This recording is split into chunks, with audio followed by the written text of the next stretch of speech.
Dando continuidade, teremos um grande momento, um momento importante essa tarde, com o tema 10 anos do Programa de Formação de Atletas, resultados e metas, ministrado pelo Arialdo Bosco, secretário-geral do Conselho Consultivo do CBC e demais gestores do comitê.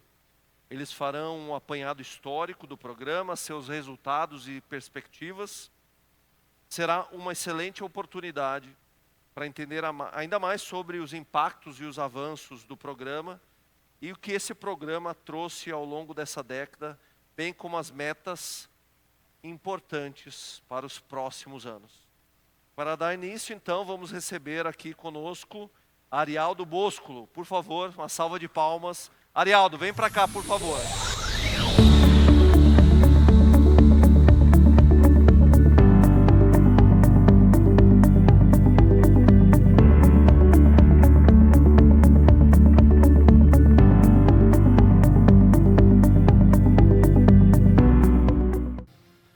Boa tarde a todas e a todos. Na verdade, eu acho que, mais uma vez, a competência do time CBC, da equipe CBC, dos nossos colaboradores, nossos profissionais, já facilitou muito, né, a minha fala. Eu acho que o vídeo já, por si só, demonstra a história desses 10 anos. Né? Fiz questão de vestir a camisa porque gostei, inclusive, da camisa. Achei a camiseta muito bacana, um marco para nós. Acho que todos que estão na plateia têm um pedacinho dessa história. Né? Essa plateia é privilegiada para mim, porque não basta só participar, né? Tem que contribuir também.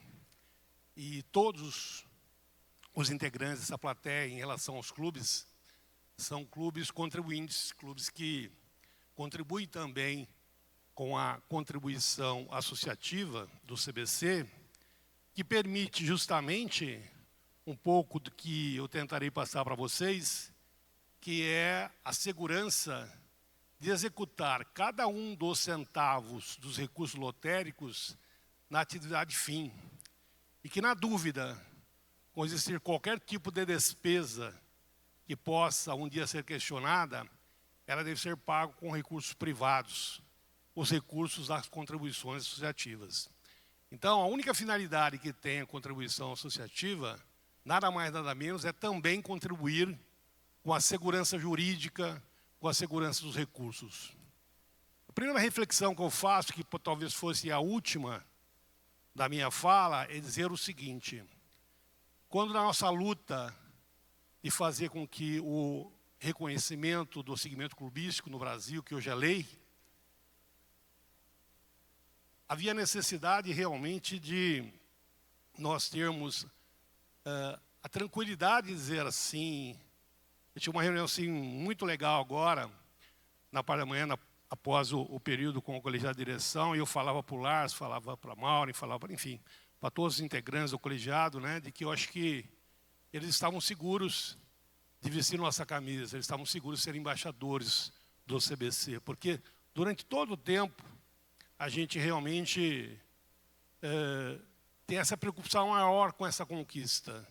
Porque, diferentemente do Comitê Olímpico do Brasil, do Comitê Paralímpico Brasileiro, da Confederação Brasileira de Esporte Universitário, da Confederação Brasileira de Esporte Escolar, que são os parceiros integrantes do Sistema Nacional do Esporte, ou do comitê hoje, do Comitê Brasileiro de Clubes Paralímpicos, o CBC e o CBCP, eles têm uma obrigação muito maior, uma responsabilidade muito maior. Paulo Maciel e o João Carlos Carvalho, presidentes dos comitês, sabem que, se um dia nós falharmos, todos vocês terão repercussão. Por que eu digo isso? É mais ou menos a galinha dos ovos de ouro. Porque no CBC ele não poderá jamais se tornar inadimplente. Jamais ele poderá realmente ter a cessão dos recursos. Porque, inclusive, a própria lei estabelece que, na verdade, a execução poderia ser direta só pelo CBC. o CBC poderia fazer o seu programa independentemente de repassar recursos. Poderia fazer o programa de formação de atletas seu próprio. Mas nunca foi a nossa lógica. A nossa lógica foi fazer com que os clubes viessem a ser os beneficiados. E, logicamente, se um dia nós nos tornarmos inadimplentes, seja por uma certidão negativa ou por um recurso que venha a ser glosado e que nós tenhamos capacidade de retornar, que nem aconteceu, infelizmente, com algumas confederações, que não conseguem efetivamente voltar mais a receber recursos. Nós temos, infelizmente, eu falo assim, até com dor, né, de alguns esportes, inclusive marcantes, de conquistas fantásticas, e que hoje se veem impedidos de poder realmente fazer a execução e o recebimento dos recursos. Mas aí tem uma alternativa, que tem a alternativa do Comitê, por exemplo, Olímpico do Brasil, de poder desenvolver aquele esporte, ou pelo menos, no mínimo, fazer com que as delegações de atletas sejam representadas nas competições internacionais. Mas o CBC não terá essa oportunidade. Os clubes não terão essa oportunidade se nós viermos a falhar. A responsabilidade é muito grande. E se o Comitê Olímpico do Brasil, efetivamente, também se tornar inadimplente? Ora, não só as confederações continuarão recebendo diretamente, como o próprio governo federal irá, de certa forma, fazer com que esses atletas possam competir internacionalmente, representando o país nas principais competições mundiais. Então, eu iniciei a minha fala dizendo que a importância de vocês, que hoje são apenas 22% do nosso CBC. O CBC hoje tem 1.083 clubes, das quais 78% deles não contribuem com absolutamente um único centavo. E esse número, com certeza, vai continuar ampliando esse percentual. Eu acredito que até o final desse ano nós teremos aí aproximadamente 83%, 84% de clubes que só se beneficiam do programa sem a carga com um único centavo, sustentado indiretamente pela contribuição de vocês que têm a responsabilidade de manter. Por isso que nós somos muito rigorosos com relação ao programa, somos muito rigorosos dentro da lei, porque este grupo que dirige o CBC tem essa característica de ser conservador, de ser realmente rigoroso com a utilização dos recursos. Então, eu inicio a minha fala agradecendo a vocês, clubes contribuintes, agradecendo a vocês, colaboradores, que na verdade são profissionais desses clubes, que entenderam a importância de até, em muitos casos, convencer os seus dirigentes da importância do programa. Porque também um outro fator diferencial no nosso segmento é este. Os clubes têm realmente mandatos curtos, 2, 3, 4 anos no máximo. Muitas vezes o presidente não se reelege. E muitas vezes o outro presidente, que é diferente hipoteticamente de uma federação, de uma confederação, de um comitê, que os dirigentes são preparados hipoteticamente com aquela especialização.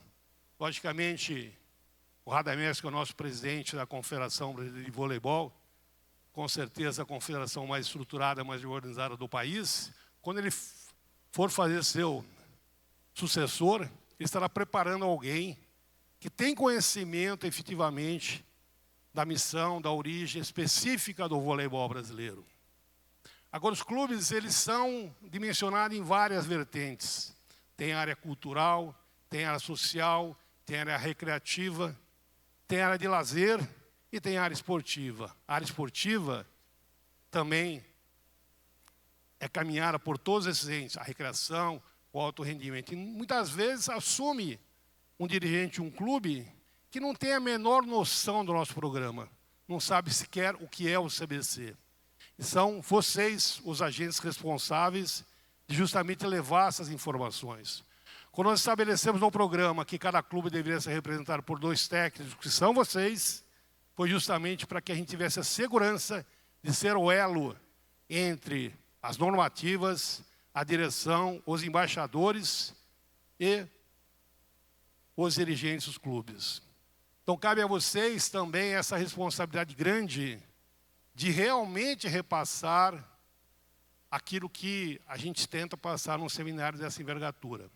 É muito legal, né, ver 550 clubes. E uma das minhas intenções, pelo menos, que eu discuti com a nossa diretoria, é tentar passar para vocês hoje algumas reflexões, para que vocês realmente entendam que não bastam só participar ou só se entender, mas realmente, eu diria que até estudar o nosso programa, para que realmente não haja também nenhuma falha que vocês possam ser impedidos amanhã de continuar recebendo recursos. Vocês vão ver que esse evento nosso hoje é uma virada de página. É uma virada de página para reflexão. Porque realmente nós seremos ainda mais rigorosos. Aprovamos 3 RDs na reunião de ontem. Quando digo aprovamos, que na verdade é a nossa diretoria executiva, e como vocês sabem, eu tenho um privilégio diferente, né? O Jair e eu, o presidente do Conselho Consultivo, e eu temos um privilégio, eu até brinco com a nossa equipe, com o nosso time lá, de que vocês vão ter que me aguentar ainda por um bom tempo, se Deus me ajudar a ter saúde, porque nós dois somos os únicos 2 ex-presidentes que temos cargos cativos, né? Porque nós, na qualidade de ex-presidentes, a nossa missão e a nossa responsabilidade é justamente discutir estratégia, discutir as diretrizes e realmente continuar com a história nossa enquanto presidimos as entidades, efetivamente poder continuar mantendo no rumo, nos eixos, né? Essa é a função do Conselho Consultivo. Que daqui a 4 anos, na verdade 4 anos e meio, Paulo Maciel vai se juntar a nós. Paulo Maciel, que foi reeleito, a partir de dia 1º de janeiro agora, ele inicia o seu 2º mandato, reeleito por unanimidade, por um quórum incrível de presidentes de clubes no último mês de março. Então, vocês têm essa responsabilidade, porque essas 3 RDs, por exemplo, que os nossos colaboradores na sequência vão falar, e o doutor João Paulo com certeza irá transmitir a vocês, fala de governança.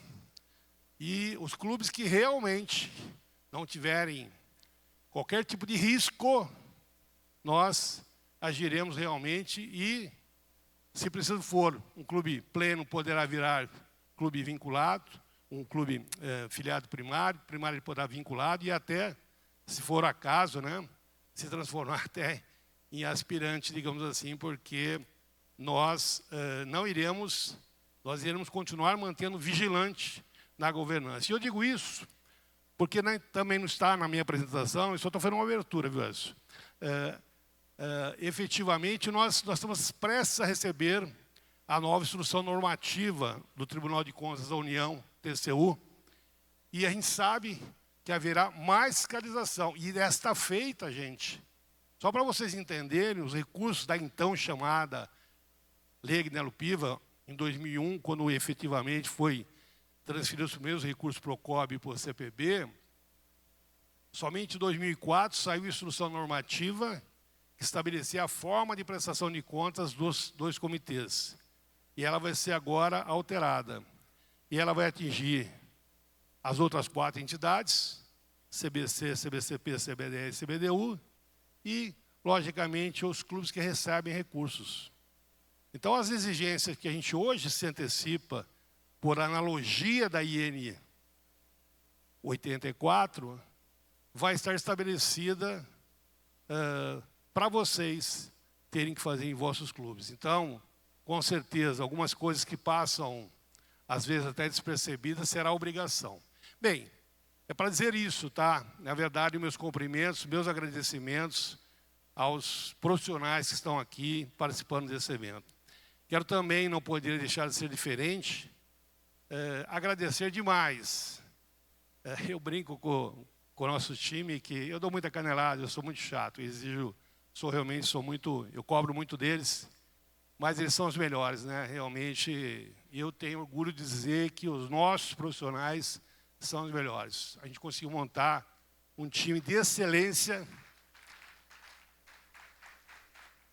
O superintendente da subsede, o Dr. João Paulo, como a doutora Giana, eu gosto sempre de mencionar, porque a doutora Giana, porque a doutora Giana nos dá o privilégio de ter doutorado em esporte, uma pessoa que tem o privilégio de passar por todos os cargos até a Secretaria Nacional de Alto Rendimento em Brasília, e também foi vice-reitora da Universidade Federal de Londrina, no Paraná. Então, juntar uma doutora do esporte com alguém que faz universidade e com a experiência, né, trazer para o nosso time realmente foi um gol de placa do CBC. E o Dr. João Paulo, formou na área jurídica, né, foi estagiário no TCU, citou hoje, inclusive, nessa nossa reunião, que tem realmente um conhecimento técnico brilhante. Então, os dois, com os times de gerente, né, um time incrível, né, um time realmente constituído pelo Diego, que veio também de Brasília, né, inclusive concursado público, está de licença.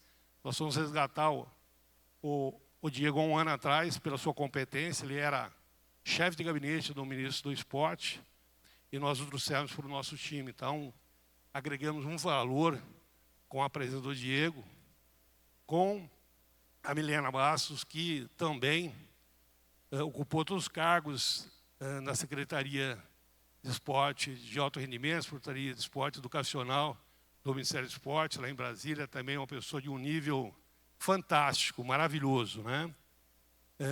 Do Emerson, né? Fomos trazer o Emerson lá no Paraná, do Clube Curitibano.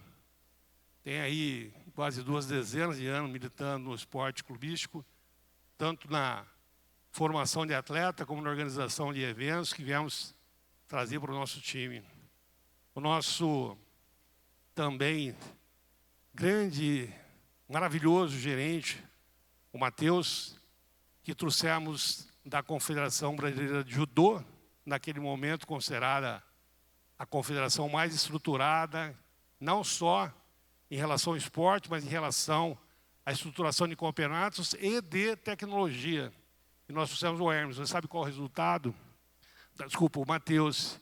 E o Matheus hoje foi a pessoa, talvez, mais importante de realmente construir o que vocês hoje têm, a possibilidade de receber os recursos diretamente receber as passagens aéreas diretamente, né, postada, tudo via tecnológica. Realmente foi um golo de placa, né? O TCU rasgou elogios a esse momento pela economicidade, pela praticidade, pelo alcance, sendo um modelo. Hoje a gente citei também na reunião de manhã, hoje, dizia que as outras confederações, né, confederação escolar, universitária, sendo obrigadas a visitar o CBC e saber como o CBC está fazendo, porque realmente é modelo, inclusive, para instituições públicas, né? Então, uma pessoa assim extremamente importante, né? Não menos importante na área contábil, financeira, administrativa, o Delvair. Então, uma equipe realmente de excelência máxima, né? Eu tenho a segurança de dizer que são os melhores. Eu tenho realmente, né? Eu tenho o eu, porque eu falo muito com muito orgulho do CBC, mas o CBC realmente tem uma equipe de competência. Então, agradecê-los, parabéns aí por todo mais um evento que eu tenho certeza que faz parte do momento do CBC. Vou agradecer, e não menos importante, mas fundamental para o nosso programa nesse estágio que está, a gente reconhece isso. Hoje, minha fala vai ser muito direcionada a eles. Nós temos uma reunião amanhã importante com o presidente das confederações olímpicas e ligas nacionais. E é uma virada de página, porque realmente nós vamos aperfeiçoar ainda mais o programa. E, logicamente, eu sempre digo nas nossas reuniões com as confederações e ligas, de que desde o início nós não aceitamos que seja diferente da autonomia de gestão que as entidades têm. Então, é um momento de reflexão, é um momento de escolha, né? Saber se continuaremos juntos ou se continuaremos separados, com os mesmos objetivos, mais separados, cada um com a sua autonomia, né? E um agradecimento, por último, especial aos secretários estaduais de esporte, né? Acho que já é o terceiro encontro que nós realizamos, né? No ano passado, no Fórum Nacional de Formação Esportiva, depois do Congresso de Clubes em Foz do Iguaçu, e agora aqui no nosso seminário em Campinas. Então, felizmente, mais uma vez, os secretários das 5 regiões do Brasil, muito feliz de ter aqui o Acre, de ter o Amazonas, de ter Roraima. Bem legal mesmo ter os estados do Norte junto com a gente, né? Mas estados das 5 regiões, nessa luta continuada, né? Já 7 estados realizados o Congresso Nacional, os congressos estaduais, e nós faremos 100%, se Deus quiser, estamos programando já o calendário do próximo ano, e vamos realmente continuar com essa parceria aí, que tem realmente já dado muitos resultados da valorização dos clubes também em seus estados. Então, feito a minha breve abertura, eu vou tentar aqui realmente convidar vocês para a gente fazer uma passagem no tempo nos 10 anos do programa de formação da área do CBC. Volto a repetir.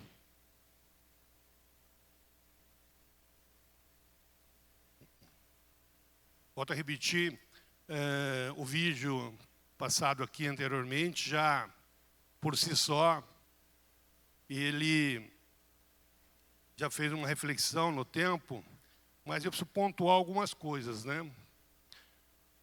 Em 1821, nasce o primeiro clube do Brasil, né? E a Sociedade Germânia, e o próprio nome já o diz, a grande maioria dos clubes no seu nascedouro, eles tiveram uma missão institucional de relevância para a sociedade, que foi justamente a integração dos imigrantes na sociedade brasileira, na comunidade brasileira.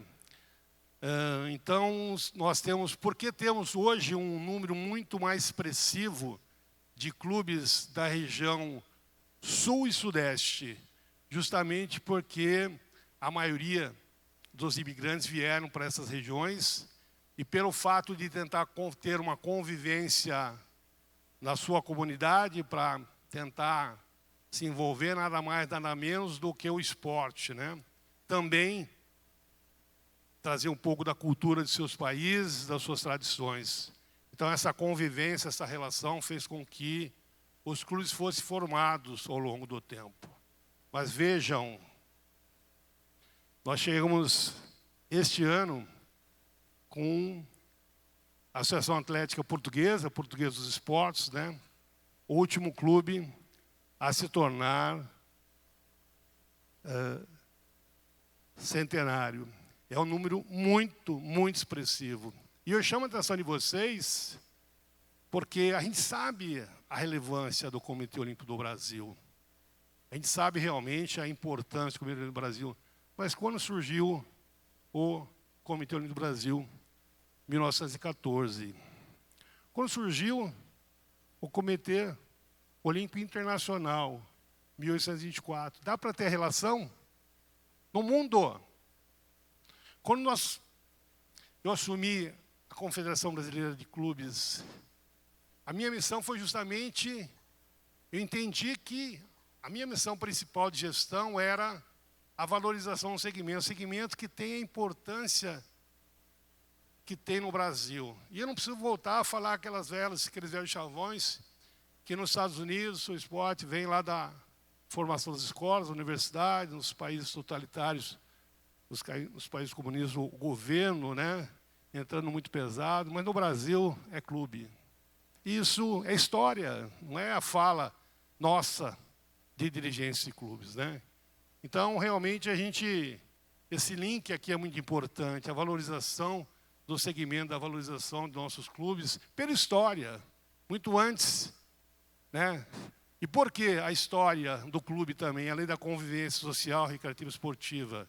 Quando você vai no esporte de rendimento, que é o que nós estamos aqui praticamente discutindo do programa, veio atleta. Então, aquela história, não tem efetivamente clube, equipe, se não tem um atleta. O atleta é a base de tudo, né? E, de certa forma, para organizar as competições interclubes, que foram constituídas as federações, as ligas e as confederações. E aí sim, os comitês. Então, se existia o Comitê Olímpico do Brasil e o Comitê Paralímpico Brasileiro, o porquê não o reconhecimento da existência do Comitê Olímpico, do Comitê Brasileiro de Clubes. Então, a gente foi buscar realmente os valores da história para ter a busca do nosso objetivo de chegarmos aqui, nesse ponto que está o CBC, que eu tenho certeza que o selo não é apenas uma obrigação, né, regulamentar, estatutária, em função, logicamente, da transparência, da utilização dos recursos, mas o orgulho de ser CBC. 310 clubes centenários, gente. Me contem qual é o ramo da indústria, do comércio, de serviço que tem empresas que têm este número de clubes no país. Então, se nós pegarmos a história e a força, 310 clubes, é muita tradição, é muita força, sabendo que os clubes, na sua grande maioria, essência, é o esporte. Seja ele de alto rendimento, de rendimento, seja de apenas recreação, de convivência, de lazer.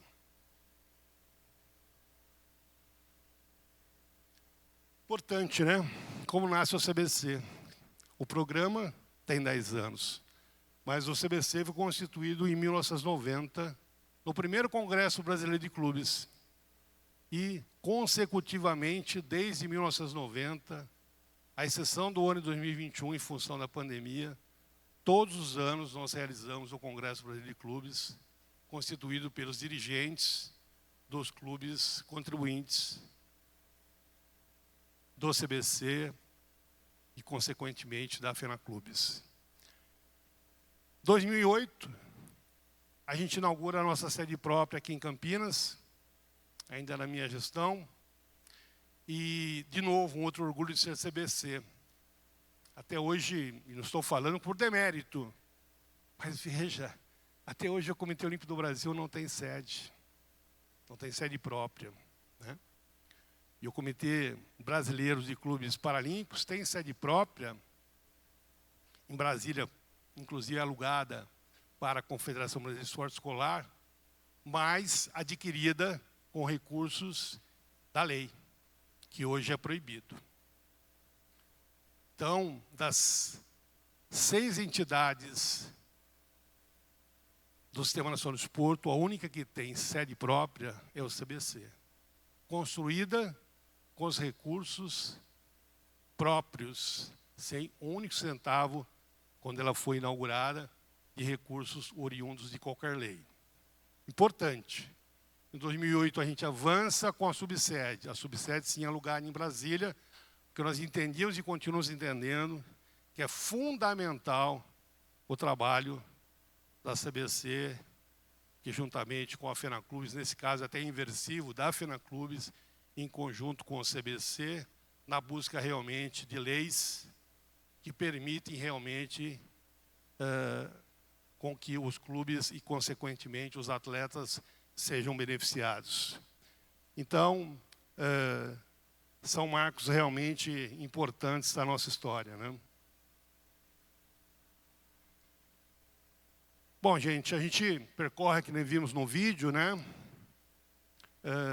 2011, no meu último mandato, a gente consegue inserir o CBC, ainda enquanto Confederação Brasileira de Clubes, no Sistema Nacional, confere os recursos das loterias, mas ela traz algumas obrigações da lei. A lei originária é a Lei Pelé. Na verdade, a Lei 12.395, de 2011, é igual à Lei de 2001, a chamada Lei Guinaldo-Piva, que muitas vezes mencionada como sendo a lei que repassa os recursos, não é. A lei originária é a Lei Pelé, que a Lei 12.385 alterou a Lei Pelé, mas trouxe 4 pontos importantes, né? Na verdade, os recursos para a formação de atletas olímpicos e tinha a obrigação de que 15% desses recursos, obrigatoriamente, tinham que ser recursos para o esporte paralímpico. Mas dizia mais. Dizia que 10% era para o esporte escolar, que teria que ser executado em conjunto com a Confederação Brasileira de Esporte Escolar, que até então a Confederação Escolar não estava recebendo os recursos. Nós teríamos que fazer programas junto à CBDE e universitário junto à CDBDU.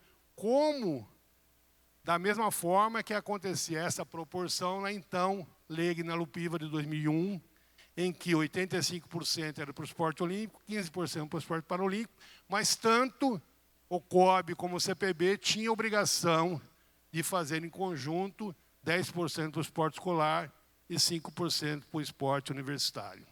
Muito bem.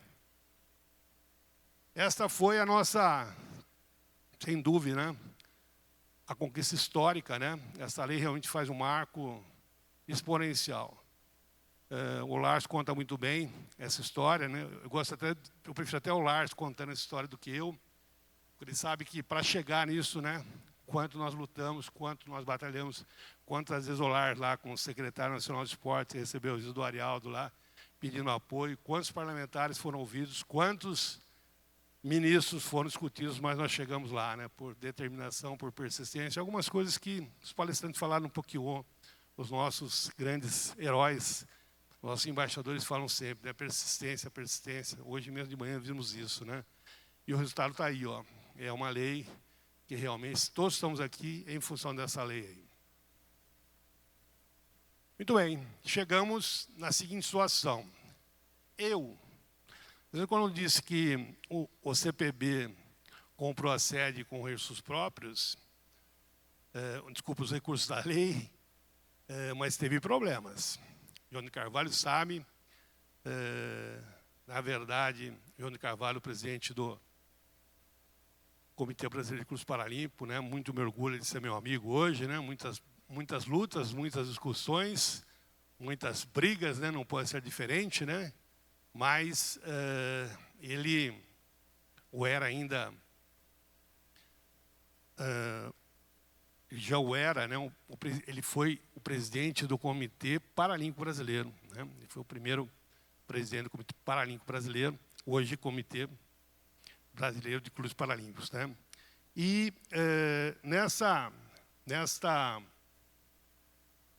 logo na Lei Guinaldo-Piva já trouxe um monte de problema, tanto para o COB, mas principalmente para o CPB, porque começou-se a utilizar os recursos sem a sua regulamentação. Houve os recursos eram repassados para o COB e o CPB em 2001. Só em 2004 veio a IN, que estabelecia como seria a prestação de contas, mas não tinha o formato no que eles poderiam utilizar, de que forma poderiam utilizar. Isso trouxe muitos problemas, tanto para o COB como o CPB. Eu, que sempre acompanhava as questões de legislação na busca justamente da valorização do segmento, vi esses problemas e falei, não, com o CBC não vai acontecer. Por isso, da minha abertura, explicando da importância de vocês com relação à segurança jurídica. Nós não podemos falhar. Porque, efetivamente, nós, se falhássemos, simplesmente cessaria o recurso e não aconteceria mais nada. Eles não tiveram algumas... Hoje o COB responde, inclusive, por todo mês paga um importante de quase 6 milhões de reais, por exemplo, por uma execução ou por um problema, né, de fiscal que houve na Confederação Brasileira de Vela e Motor. Efetivamente, de novo, uma dificuldade enorme de um problema lá no passado, de bingo, que recaiu sobre o COB, né? Então, nós adotamos uma política diferente. Nós falamos, enquanto não existir a regulamentação, nós não vamos usar os recursos, né? O Lars também relembrou na reunião nossa hoje, quanto foi difícil, quanta pressão, na época eu como presidente recebi, por quê? Os clubes ávidos por pôr a mão no dinheiro, lógico, você imagina, nunca existia dinheiro para clube, de 2011 até 2014, os recursos sendo depositados na conta todo mês, e eu não. E a briga foi com todo mundo. Os parlamentares que ajudaram a construir a lei, batendo. Senadores que ajudaram a construir a lei, batendo. O ministro do esporte, batendo. A imprensa, batendo. E os presidentes de clubes fazendo pressão junto à imprensa para bater. E eu apanhando, enquanto não existir a regulamentação, nós não vamos executar os recursos. Que regulamentação? A regulamentação não só dos recursos, a regulamentação da Lei Pelé. Então, este recurso, olha, a Lei Pelé é de 88, ela só foi regulamentada em 2013, por causa da nossa determinação em não usar os recursos se não tivéssemos segurança jurídica. Aí o que foi feito? Uma comissão de 3 membros do governo, do Ministério do Esporte, 3 membros, COB, CPB e CBC, e eu, logicamente, representando o CBC. E aí, uma discussão intensa para regulamentar a lei no total, para encaminhar um projeto de decreto-lei para o presidente da República. Como sabem vocês, regulamentação é feita por intermédio de decreto do presidente da República. Mas quem oferece o decreto à Casa Civil é justamente o ministério correspondente ao objeto da regulamentação. E nós, na época, quem foi o relator do decreto, do propósito do decreto, foi o doutor Vladimir Camargos, que hoje foi consultor jurídico do Ministério do Esporte por muitos anos, contratado depois, juntamente com o Lars Grael, foram as primeiras contratações que eu ainda o fiz como presidente do CBC, pelo conhecimento jurídico que ele tinha, e hoje, inclusive, advoga para várias entidades, para várias confederações, inclusive para a Finaclubes. Então, efetivamente, somente tinha um item que não tinha discussão: quanto de percentual é utilizado, poderia ser utilizado para as famosas despesas administrativas, as despesas que não são atividade meio, a despesa administrativa. Então, o que aconteceu?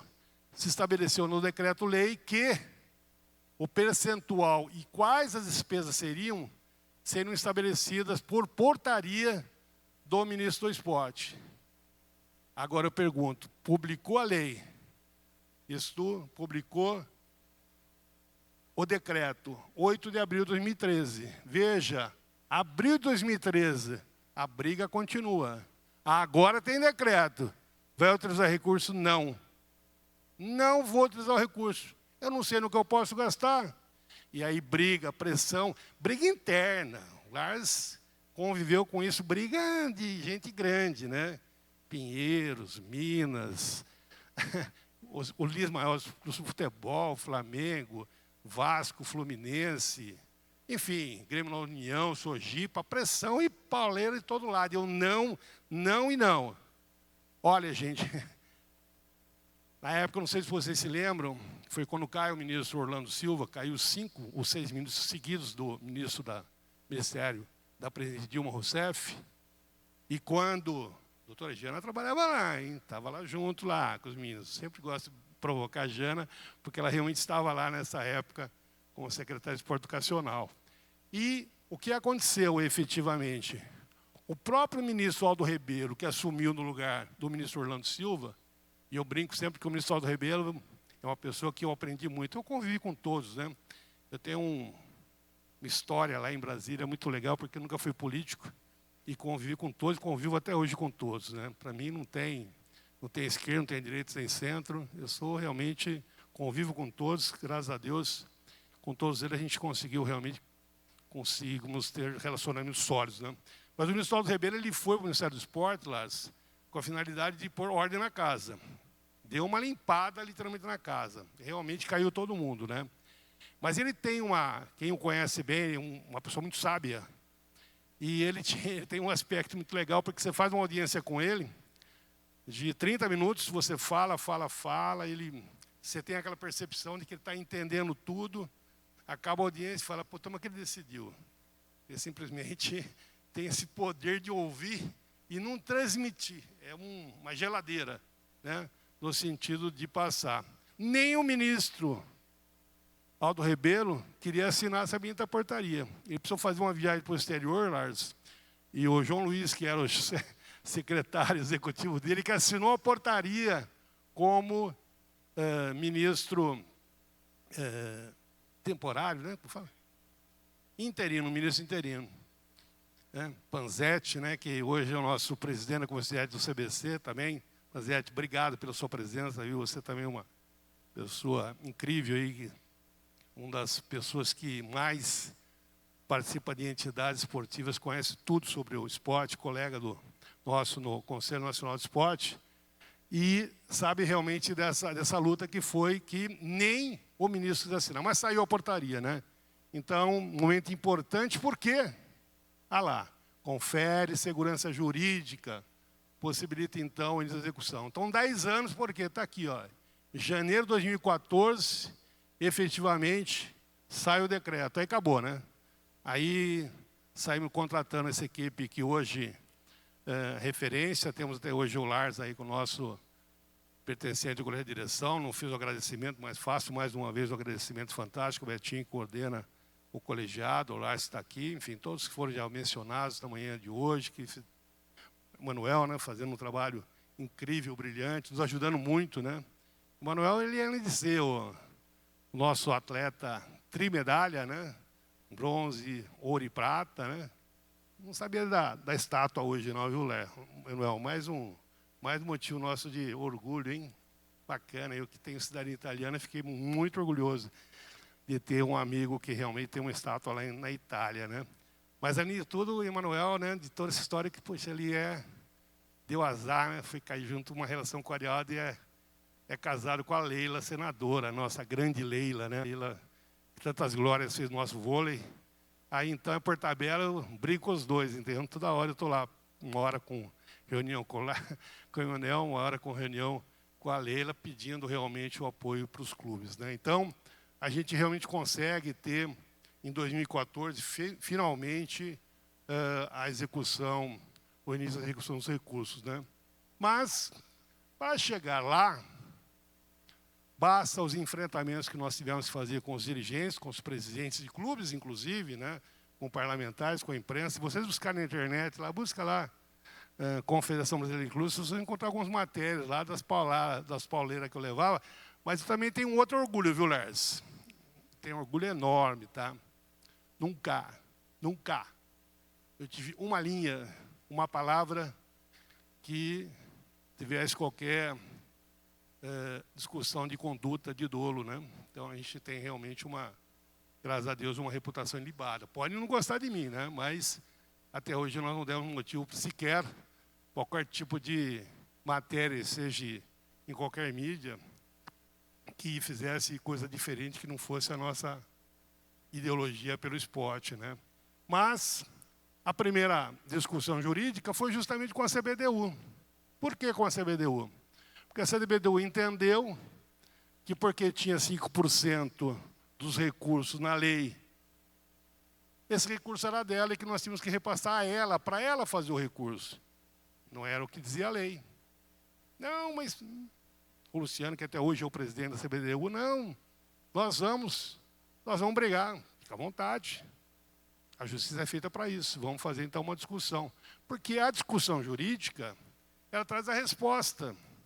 Ela traz a resposta porque para não ter o comprometimento dos recursos de vocês, dos atletas, dos clubes. Porque se o juiz mandar fazer, nós faremos. Se tiver uma determinação jurídica, a responsabilidade é do juiz. Então, nós fizemos um enfrentamento com a Confederação Brasileira de Esporte Universitário. O que aconteceu? Como eles tomaram o caminho da justiça, vocês sabem como a justiça no Brasil é rápida, né? Super ágil, você tem resposta longa. O que aconteceu? A lei mudou e eles ficaram sem receber um único recurso dos esportes universitários. Então, os recursos não foram utilizados porque eles procuraram justamente o caminho jurídico e, ao final, nós vencemos a ação. Então, pessoas competentes, como o Dr. João Paulo, à frente, eu esqueci de citar porque ele não está aqui, ele está em férias na Europa, também fazendo um curso, inclusive, ministrado pelo Instituto do ministro Gilmar Mendes, né, se eu não me engano. O Felipe, que é o nosso gerente jurídico, eu acabei não citando também. Tá? Uma outra, hoje mestre, né, também já graduado com mestrado, né, muito importante, mais uma pessoa de um relacionamento, o avô dele foi ministro do TCU, uma pessoa que traz muito conhecimento familiar, inclusive, para o CBC. Muito bem. Aí, um bate-papo do Lars com João Paulo, em Brasília, memorado hoje. Não, por que Confederação Brasileira de Clubes e não Comitê Brasileiro de Clubes? E foi rápido, né? Falou, bateu, respondeu. Comigo assim. Imediatamente convocamos uma assembleia e transformou uma nominação, e apenas a nominação, do CBC para não se confundir com as confederações, e infelizmente algumas delas com problemas, inclusive de marca negativa, né? Nós transformamos então a confederação em Comitê Brasileiro de Clubes, a então chamada Confederação Brasileira de Clubes. Se vão lá na lei originária, está lá, Confederação Brasileira de Clubes, depois sim, hoje, atualizado pelo comitê. Mas o caminho da CBDE foi diferente. A Confederação Brasileira Escolar aceitou as regras do jogo, aceitou ser parceira do CBC, aceitou efetivamente a fazer os projetos de acordo com a nossa regulamentação, afinal a regulamentação é nossa, o beneficiário era o CBC. Então, nós fizemos dois termos de fomento, na época chamaram de termos de fomento, que seria o convênio, e repassamos os recursos e foram executados, e o mesmo caminho que hoje é feito com os clubes, ou seja, projeto, discussão, aprovação pelo colegiado de direção, efetivamente, execução, consequentemente, prestação de contas aprovada pela prestação de contas. Então, a CBDE procurou o entendimento, o diálogo e a construção. Parceria se faz com construção, com objetivos. Quando ele é comum, a gente consegue chegar lá, mas dentro da autonomia dela. Que nem vocês têm clubes. Os clubes têm autonomia. Se vocês não quiserem receber recursos, não recebem. Só não encaminham os projetos. Tanto é que a gente faz o quê? A gente faz o ato convocatório para que vocês se inscrevam. Cabe aos clubes se inscreverem ou não. Exemplo, o próprio seminário, isso aqui já é uma marca na nossa mudança de comportamento. Eu passo o recado a vocês. Em março, acho que teremos um evento ainda maior. Muitas novidades acontecendo, está sendo planejado já, vocês vão gostar. Pode se programar março aí, estaremos juntos, se Deus quiser, fazendo um evento ainda maior. Mas nós daremos um prazo de inscrição para vocês se inscreverem. Nós teremos por quê? Porque nós temos um prazo de aquisição das passagens aéreas. E para comprar passagens aéreas com segurança e com preço baixo, é feito com planejamento com antecedência. E nós só podemos fazer a aquisição das passagens aéreas quando vocês fazem as inscrições. Esse seminário é o primeiro que 15 clubes ficaram de fora. Por quê? Perderam prazo. E como o Matheus sabe, quando vocês pedem recursos lá nos CBIs, quando perde prazo, o que acontece? Ficam de fora. Não adianta ligar para o diretor, não adianta ligar para o presidente, não adianta ligar para ninguém. Não. Então, por favor, se organizem, porque em março estaremos juntos, se Deus quiser, mas dentro dos prazos. Seguimos em frente, tem a famigerada 841. E 841 é uma simbologia de tudo que eu estou falando aqui. 841, todos sabem que o presidente Michel Temer assumiu em função do impeachment da presidente Dilma Rousseff.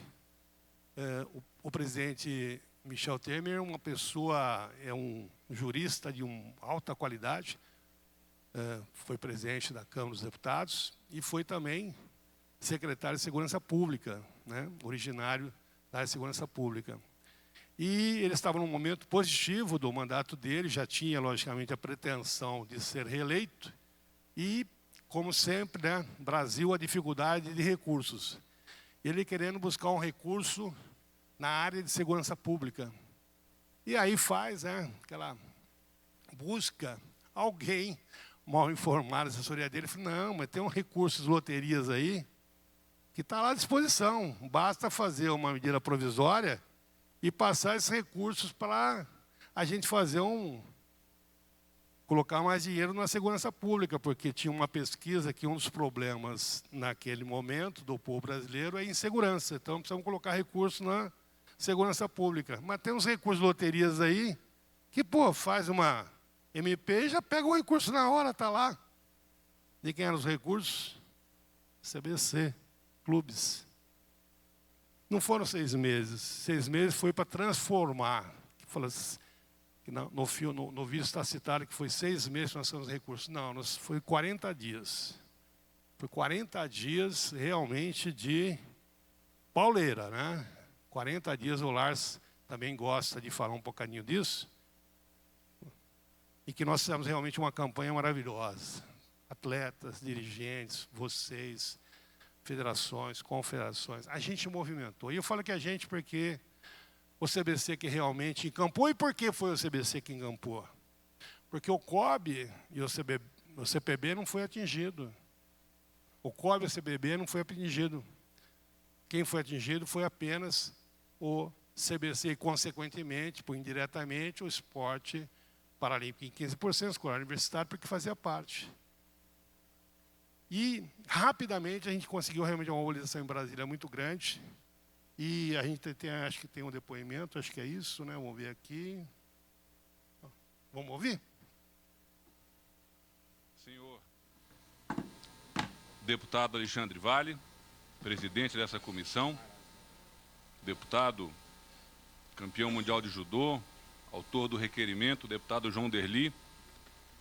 Aqui hoje represento não apenas a figura do atleta, do representante de clube, do dirigente de organização social, nosso Instituto Rumo Náutico, falo em nome do esporte, do cidadão brasileiro.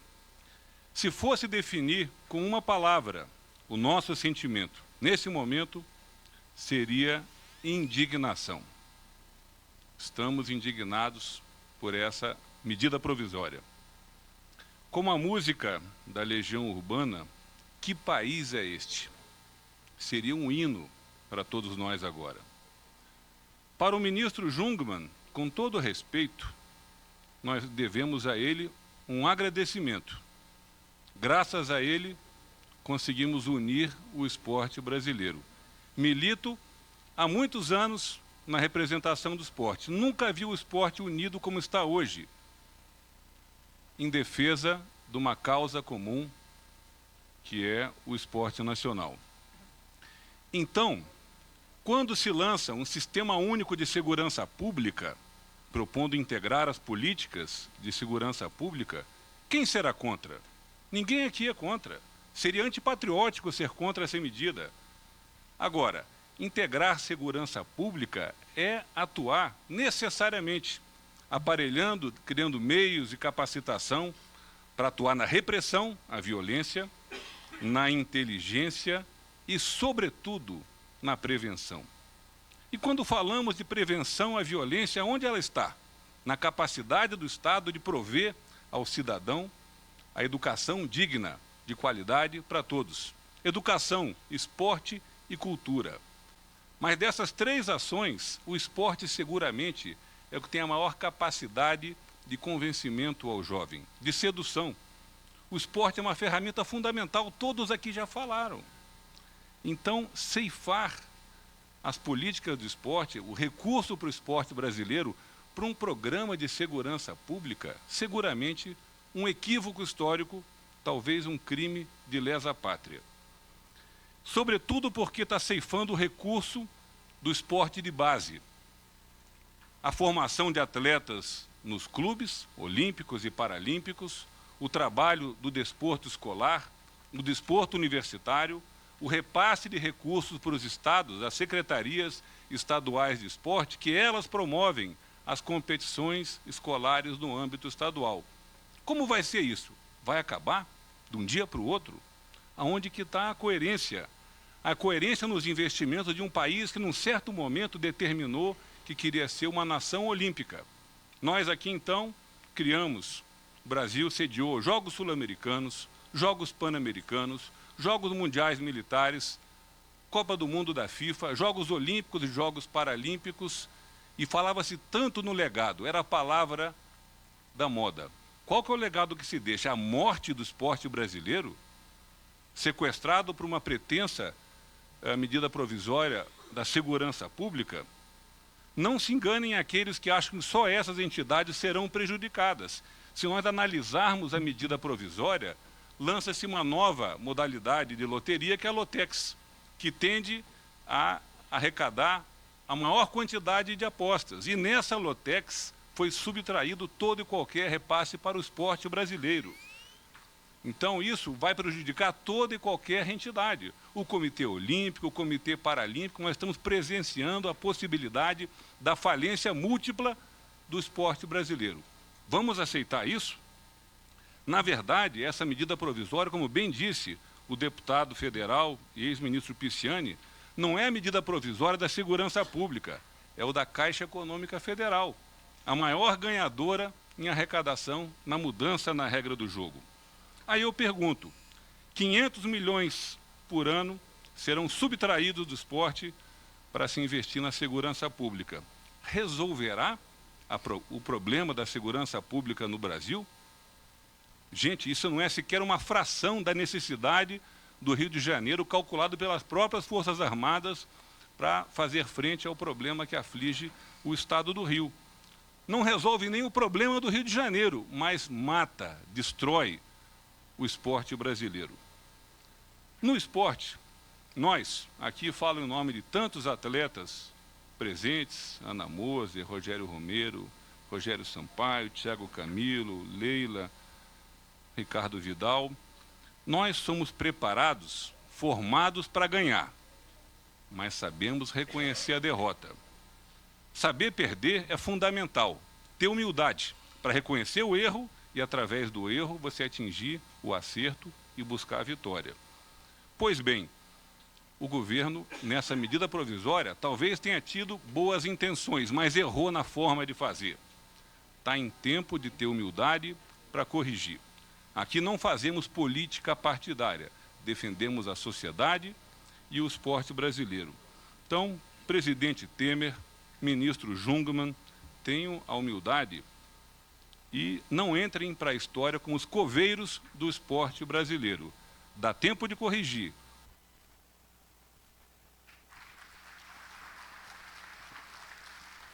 Eu acho... Tem tantos momentos que vocês aplaudiram, mas eu gostaria que vocês aplaudissem de pé, Lars Grael. Faça favor.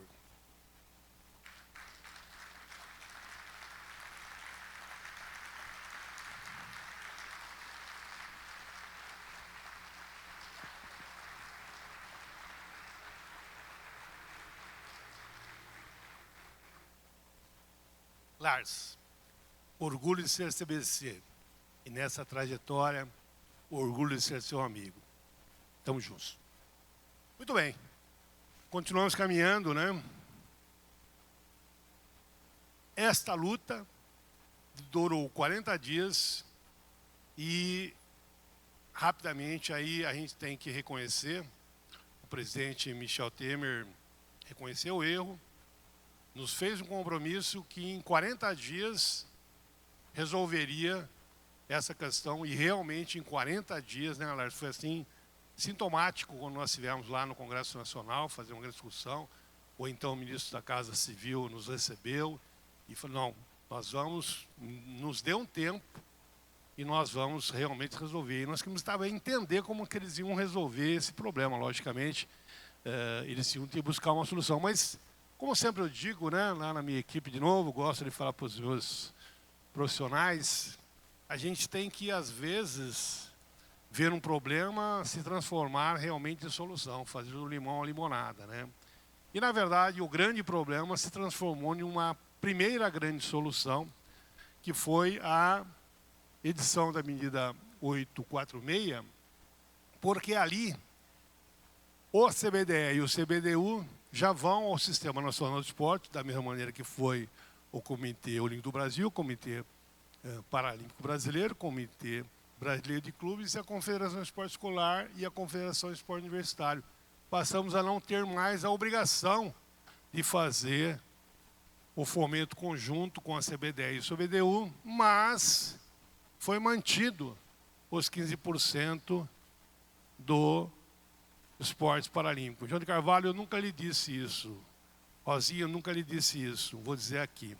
Na discussão da MP 846, eu já queria efetivamente fazer com que os recursos, a obrigatoriedade dos recursos paralímpicos não fosse feito por intermédio do CBC. Mas por quê? Porque nós não queríamos que fosse desenvolvido o esporte paralímpico? De maneira alguma. É que a gente sabia que a maioria dos clubes, naquele momento, estruturados, ou aqueles que realmente desenvolviam o esporte olímpico, não tinha sequer condições de fazer acessibilidade. Não tinha know-how, nós não tínhamos know-how, nós tínhamos dificuldade de fazer. Mas mexa com o esporte paralímpico. Hoje eu falo, já falava na ocasião da constituição do Comitê Brasileiro de Clubes Paralímpicos, aí o João de Carvalho há de reconhecer, eu acho que ele já reconhece, né? Eu falar de reconhecer não, ele reconhece, né? Mas ele sabe que eu tive a felicidade de propor isso a ele. Ele veio na qualidade de unir as associações paralímpicas. Eu falei, só tem uma solução, nós criarmos o Comitê Brasileiro de Clubes Paralímpicos, que inclusive naquele momento ele queria criar como confederação. Eu falei, não, faça como Comitê Brasileiro de Clubes Paralímpicos. Eu vou te ajudar a gente fazer um PL e nós vamos fazer. Não foi fácil, porque realmente, como sempre, né, as classes unidas, eles foram muito unidos, foram para cima, primeiro por intermédio do Misael no Comitê Brasileiro Paralímpico. E naquele momento, isso muito antes de eu conhecer o João de Carvalho e as associações paralímpicas, eu já dizia, isso é um problema para nós, porque a gente pode correr o risco na execução por falta de especialização. E nós tivemos a mesma conduta. Enquanto nós estivermos estruturados, nós não faremos. Aí começou a incomodar o quê? Da mesma maneira que o Arialdo apanhou, quando da não execução lá atrás da lei, eu comecei a apanhar das associações paralímpicas, dos atletas paralímpicos, que achavam que o CBC estava moroso, que o CBC tinha que dar mais velocidade na execução dos recursos. Mas nós tínhamos que fazer os editais e praticamente nós começamos quase que a incentivar os clubes, aqueles clubes estruturados, a começar a desenvolver o esporte paralímpico. E vocês sabem o que é fazer o esporte paralímpico, como é difícil ter know-how, conhecimento, para fazer com segurança. Hoje mesmo, a gente está juntos aí, né, na briga de fazer a execução dos recursos. Mas, então, isso faz com que a gente consiga, né, com esse tipo de postura, manter aquilo lá, gente. A força, né, do selo, né, a força do cumprimento, da seriedade, da segurança jurídica, né. Então, para nós, a gente resolveu um dos problemas naquele momento, ou achávamos que tínhamos resolvido a solução com a criação do Comitê Brasileiro de Clubes Paralímpicos, que automaticamente, num tempo recorde, em poucos dias, algumas semanas, foi feita a fundação. O João de Carvalho fez um cara crachá, copia e cola do Estatuto do CBC, com suas adaptações. Efetivamente, encaminhou o cartório de registro, conseguiu o CNPJ, que nós precisamos ter o CNPJ. Olha que loucura, gente. O PL de alteração do projeto nasce sem estar registrado o Comitê Brasileiro de Clubes Paralímpicos. Outra luta, poucos conhecem essa luta aí, eu tenho o privilégio de dizer que participei à distância, mas muito próximo do João de Carvalho nessa luta aí. Uma habilidade incrível dele, com o apoio do deputado Rosinha, que está aqui hoje nos prestigiando aqui, participando de todo o evento, né, na criação do Comitê Brasileiro de Clubes Paralímpicos. Então, a gente consegue resolver, achávamos que tínhamos conseguido resolver. Porque quem conhece a lei 3756, ela trouxe dois momentos. Viu aquela citação que o Lars fez em relação à Lotex? As Lotex é a Betts. As Lotex é a Betts. Tá? Que naquela ocasião já estava na lei, estava prevista na lei. E tinha então dois capítulos: a distribuição dos recursos então existentes e os recursos que seriam criados, a distribuição após a Lotex. Foi dois momentos. E o que aconteceu? Vou passar aqui. Na interpretação,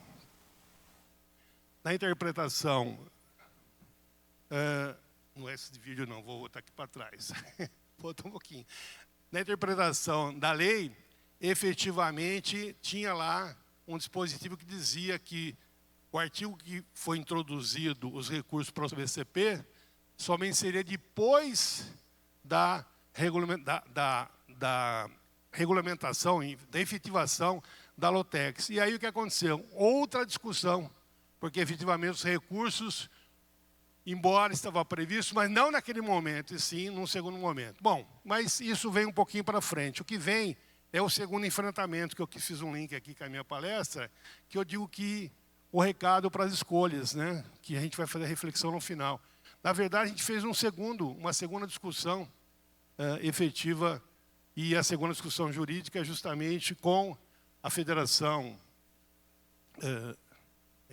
Cearense de Basquetebol, quando a gente analisou os CBIs, porque hoje a gente faz parcerias com a Federação, com as confederações.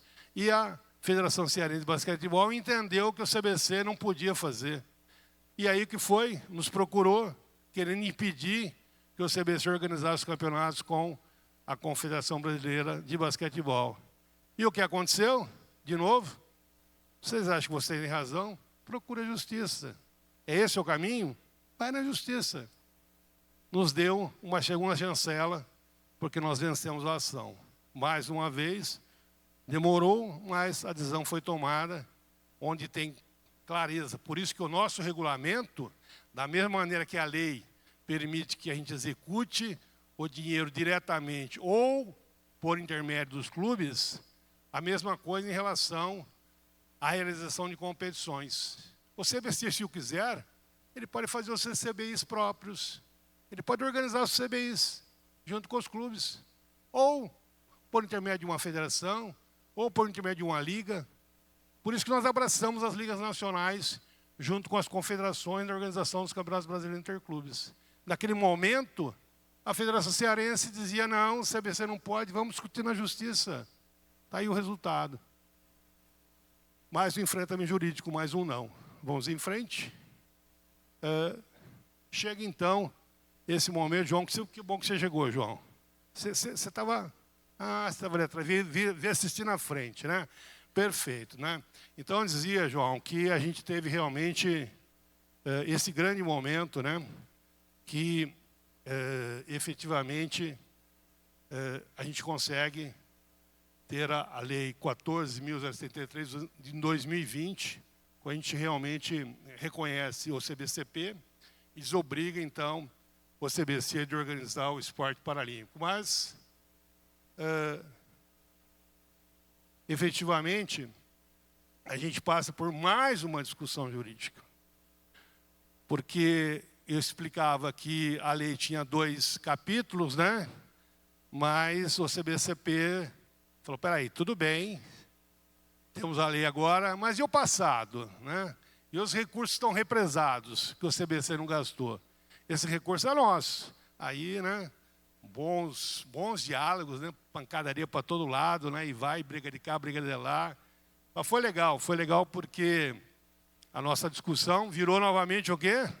O quarto enfrentamento jurídico virou uma discussão em 2 lados.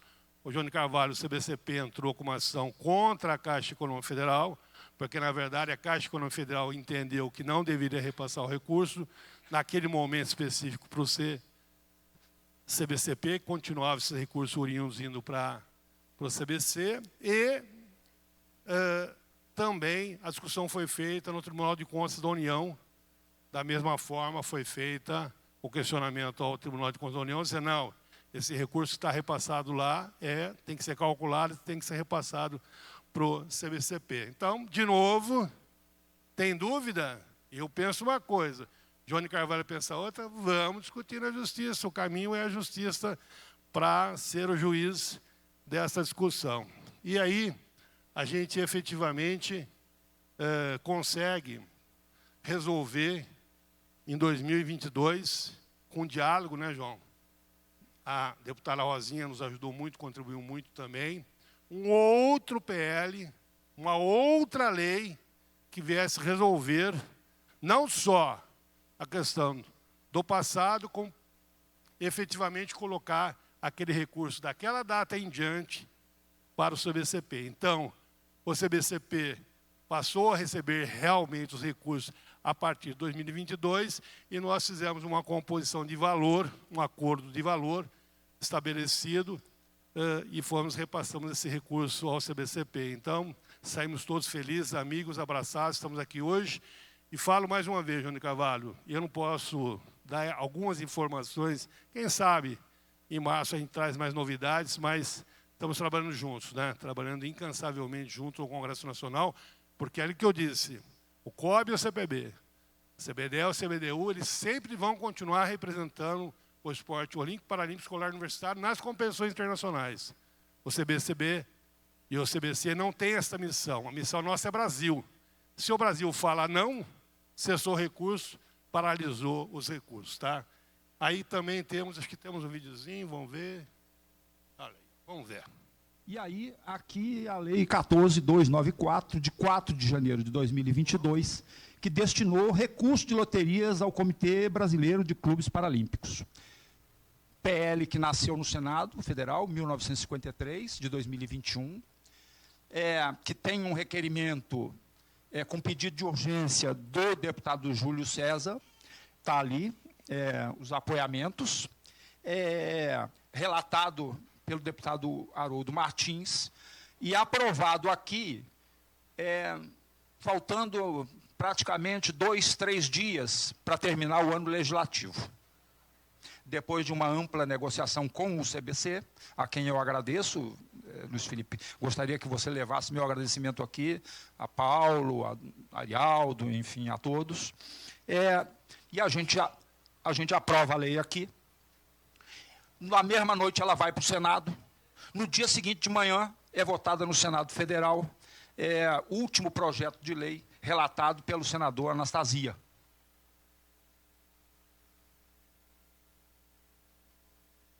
Fechou? Então nós vamos registrar esse momento aqui.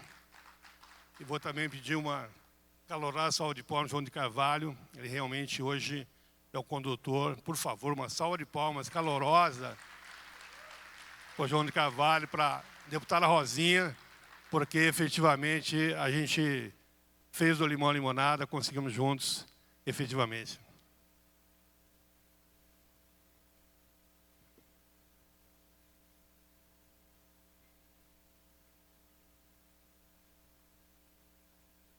Olha só, eu já tive a oportunidade de agradecer ao CBC.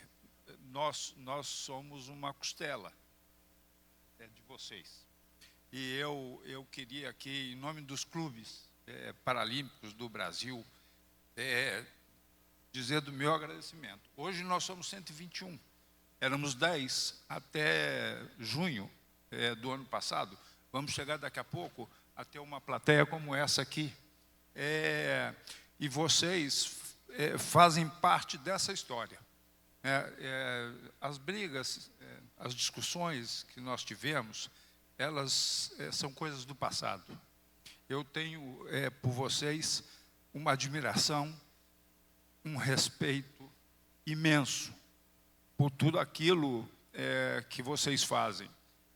Agradecer ao presidente Jair, Paulo, a você, ao pessoal técnico, Giana, toda a equipe técnica do CBC que não mede esforços para fazer com que o CBCP trilhe o caminho que vocês trilharam. Eu agradeço aqui, eu estou emocionado. Agradeço imensamente da gente ter tido a oportunidade de juntos darmos início à construção de uma nova história. Muito obrigado. Obrigado a vocês todos.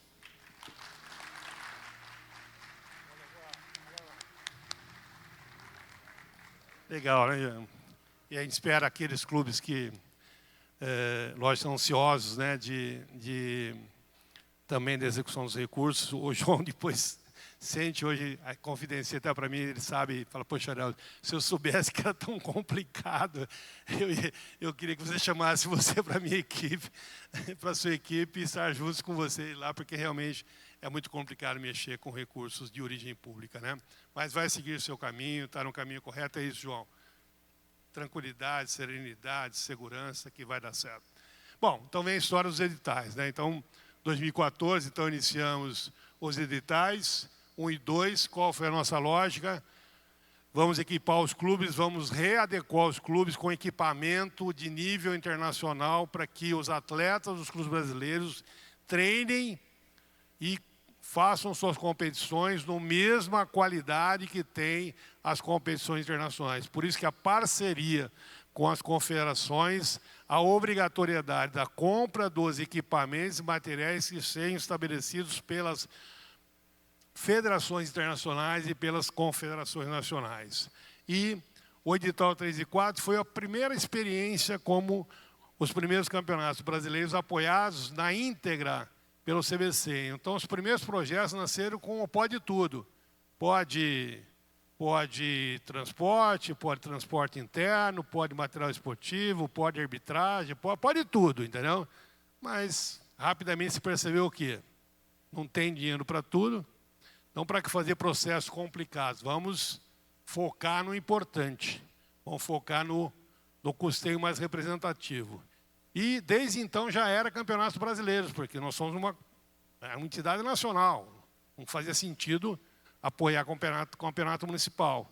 E para você fazer campeonato nacional, campeonato brasileiro, num país da dimensão territorial do Brasil, que é um continente, efetivamente o transporte aéreo para aquele clube que se desloca de forma interestadual, o custo principal, na ordem de aproximadamente 70% a 80%, é a passagem aérea. Então, nós decidimos, então, focar naquele momento, inicialmente, passagem aérea, também ainda hospedagem e alimentação, na verdade, hospedagem, então era transporte aéreo e hospedagem. Depois, com a crise da aviação e pandemia, a gente ficou impedido num primeiro momento e decidimos realmente focar somente na passagem aérea, que conseguimos.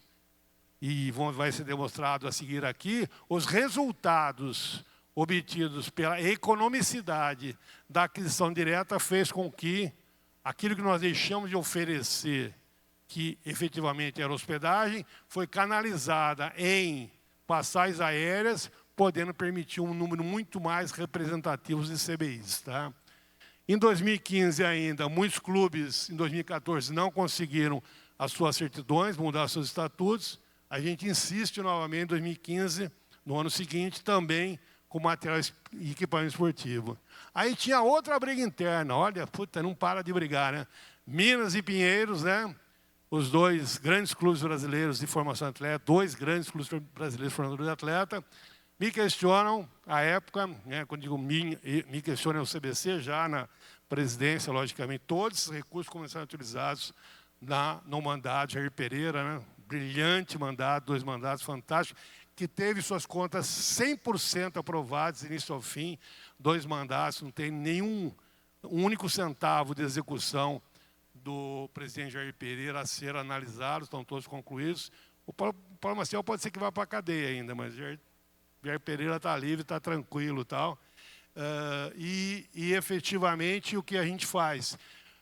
A discussão, não, mas os recursos podem também ser utilizados para pagamento de profissionais, treinadores e de atletas. Queriam que o CBC efetivamente... Falei, não, nesse caso aqui não tem discussão jurídica, nesse caso aqui tem o quê? Vamos encaminhar, vamos pegar um deputado, vamos fazer um projeto de lei, e fizemos um projeto de lei para essa discussão na matéria, alterando a lei, dizendo que efetivamente poderia ser utilizado na aquisição para pagamento de atletas de equipe disciplinar. Veio a lei foi aprovada, luta no Congresso Nacional, mais uma lei que estivemos à frente, passou no Senado, passou na Câmara, passou no Senado, vai a sanção. Dilma Rousseff era a ministra, quem participava do Conselho de Direção, Ana Moser, muito amiga da presidente da República, ministro Edinho Silva, Lars, juntamente com Lars Grael. Se lembra dessa tarde, Lars Grael? Lars Grael, Ana Moser e eu fomos no gabinete do ministro Edinho Silva, hoje prefeito de Araraquara, para pedir o sancionamento da lei, porque era importante essa lei, porque os clubes queriam que efetivamente o CBC pudesse também. E aí vem o veto. Vem o veto, que essa era a preocupação, se sancionava. Não sancionou a lei em relação à parte da seguinte forma. Na verdade, veio o veto, mas o veto veio com 2 esclarecimentos. Pagamento de atleta, não. Existe o programa Bolsa Atleta. Os clubes não podem utilizar esse recurso, porque já existe uma lei que beneficia os atletas através do programa Bolsa Atleta. E contratação de equipe disciplinar. O programa pode atender. Então, veio o veto, porque ele dizia que o programa pode atender. De novo, segurança jurídica. Efetivamente, vamos então passar a não só ter equipamento, material esportivo e competição, vamos fazer recursos humanos, vamos ajudar os clubes a contratar equipe multidisciplinar, com regulamentação. É editado o edital número 6. Na sequência, em 2017, já com experiência dos editais passados e unificando equipamento, material esportivo e competição, lançamos o edital 7. Aí sim, como é feito isso? A gente vai depois fazer uma memorização aí, mas muito importante porque a gente estimula os clubes a sediar competições, fazendo um benefício direto no edital. Naquele momento era 1 para 1. Cada centavo, cada real que o clube utilizasse na estruturação do campeonato, ele receberia em material e equipamento esportivo para estimular os clubes a entender que era uma coisa importante, não só para ele ser reconhecido pelos outros clubes, para receber os outros clubes dos outros estados, como também ele poderia buscar recursos no seu estado, na sua cidade, recursos privados de patrocínio, e até hoje o regulamento diz isso, né? A competição, quando o clube cedia, ele pode efetivamente buscar recursos complementares para custear não só a recepção, ou até para ajudar a estruturação do seu programa interno. Tá? Então, foi um edital também exitoso. Vem o edital 8, que justamente copia, já com alguns avanços de desburocratização do edital 6, que é já no ciclo 2020, com uma novidade que ali tinha a obrigatoriedade, esse RH termina em 31/12 agora, né, João de Carvalho? Eis aí um problema para o CBCP, viu, João? Eu estou falando só do edital 8, eis um problema para o CBCP, porque até 30 de dezembro agora, os clubes ainda têm lá os 15% dos recursos para os esportes paralímpicos. Por isso que o João está preocupado, correndo, para lançar um edital aí no próximo ano, em vista de tentar resolver, não digo esse problema, mas de alguma maneira incentivar os recursos para a formação, verificar o seu ideal lá, o programa ideal para o programa de formação de esportes paralímpicos. Então, o edital 8 trouxe essa novidade, a unificação. O edital 9 trouxe os 3 eixos, né? O edital 2020 está acabando agora e finalmente lançamos o edital que a gente já lançou os valores em 2024. Vamos em frente. Estou vendo aqui. Tá, correr. Vamos lá, então, vamos lá. Aí, gente, 2017, né? Muito importante a gente falar aí para as confederações liga. Eu procuro o Paulo Vanderlei, tinha acabado de ser eleito, né? primeiro como vice-presidente e depois, na sequência, os problemas lá com a prisão do presidente do NUSMA. O presidente do NUSMA, logicamente, acaba saindo do COB, e eu procuro o Paulo Vanderlei, que é até então presidente da Coordenadora de Judô, já tinha um relacionamento com ele, pedi a ele que eu participasse da Assembleia do COB e justamente convidasse todas as confederações, distintamente, para fazer parte do programa, porque a gente queria fazer as parcerias. Estabelecemos as premissas, entre elas a autonomia absoluta das entidades e a observância dos nossos regulamentos. É isso que precisava ter. Tinha premissas, tinha parceria, tinha autonomia, mas tinha que ter observância e, logicamente, os direitos e deveres e também, logicamente, os benefícios e as contrapartidas. Com isso, nós conseguimos implantar os recursos com execução direta, então a gente passa a fazer justamente os pagamentos das despesas diretamente, não preciso falar muito, vocês sabem disso. Nessa lógica aí da autonomia de gestão, a gente tem uma evolução representativa, né, dos clubes e dos esportes que até então não eram apoiados, automaticamente muitos vieram, né, mas também estabelecemos nas diretrizes e nas metas os limites, com os cancelamentos, caso os clubes, as confederações, não atingissem o número de clubes, né. Importante, então, destacar isso aqui. Está aqui a lógica. Estabelecemos que em 2021, de janeiro até abril de 2022, porque até então, né, o quadro geral de medalhas, a meritocracia era abril, teriam que ter 3 clubes, porque antes, com 2 clubes só, a gente já pagava. Jogava A versus B, já tinha o apoio. Aí passamos de maio de 2022 a dezembro de 2022, o mínimo para apoiar o campeonato, 4 clubes. Até dezembro de 2023, 5 clubes, até abril de 2024, 6 clubes. Este ano, teriam que ter 10 clubes. Mas com a criação da modalidade aspirante, a gente permitiu que seria a somatória dos clubes filiados, primários e plenos mais vinculados, e também os aspirantes com 10 clubes. Por isso que hoje os CBIs, até então, todos colocados. A partir deste próximo ano, já estabelecida a RD, somente com 10 clubes integrados. Vamos lá.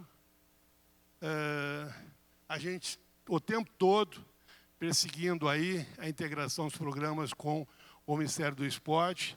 Hoje, todos os CBIs, à exceção de todos os CBIs são apoiados pelo Bolsa Atleta. Então, campeão, vice-campeão, terceiro lugar, tem o direito à Bolsa Atleta. Integração importante. O estímulo sempre à Lei Geral do Esporte. Está aí de novo o Ministério, com seu stand, incentivando os clubes a regulamentação e, consequentemente, ampliar. Não dá para fazer tudo com os recursos do CBC. Se quer mais, tem que buscar mais recursos. E também com as diretrizes do próprio Comitê Olímpico do Brasil e alguns programas conjuntos estávamos fazendo até então, até o mês passado, algumas parcerias que estendiam algumas atividades. Em função dos Jogos de Paris, a gente suspendeu, o COB suspendeu provisoriamente essa situação. Aí o quadro, né, não preciso dizer para vocês, acho que os números por si só falam. Eu acho que esse é o resultado que a gente continua avançando com base nesses indicadores, né? Importante, né? Eu vou voltar um pouquinho para trás aqui. Importante dizer o seguinte, gente, olha, eu não tenho a menor preocupação com Paris. Zero. Eu, Arialto. A nossa diretoria. Por quê? Nós fizemos a nossa parte. A gente sabe que resultado, meu amigo, esporte não é ciência exata, né? Se a Rebeca não tiver um dia legal lá, no Campeonato Brasileiro, semana passada, ela caiu da trave. Não sei se vocês sabem. Campeonato Brasileiro de Ginástica, CBI, do CBC, transmissão ao vivo, e a Rebeca caiu da quadra, da trave. Então, você pode ter um atleta do mais alto nível. No dia, se acontecer um problema, ele pode não ter a medalha. Então, a medalha, a gente tem expectativa de que nós faremos um bom resultado nos Jogos Olímpicos. Mas isso daí não é ciência exata, né? Então, isso é importante destacar. Vamos lá. Esse é o nosso maior estratégico, gente. Olha, hoje que nós estamos aqui, capacitando a comunidade CBC, é a base, né? Para começar a desenvolver o projeto comunidade CBC. Nos processos nossos, gente, quanto nós fizemos esses processos aí de engajamento, de realmente fazer uma gestão com eficácia, simplificar processos. A gente está sempre tentando desburocratizar. Vocês sabem, por exemplo, que a aquisição material esportiva o edital 11, por exemplo, já traz uma novidade que não é mais anual, a execução vai ser bianual, justamente para facilitar processos, porque os clubes já estão com amadurecimento para poder executar com tranquilidade. Os nossos clubes, né, sempre na valorização. Mas eu finalmente é lá, gente, ó, é isso daqui. Se as confederações e ligas e os clubes não entenderem que a gente vem com esse PL desde 2018, quando da mudança da lei, a nossa busca é universalizar. Por isso que nós estamos com 1.083 clubes. Nós temos a missão de realmente criar metodologias que alcancem o maior número de clubes possíveis, de atletas possíveis em todo o país. Brasil. O nosso mapa é Brasil, não é exterior. Na formação de atletas e ídolos, né? A gente fala muito em ídolos, porque a gente acredita nisso.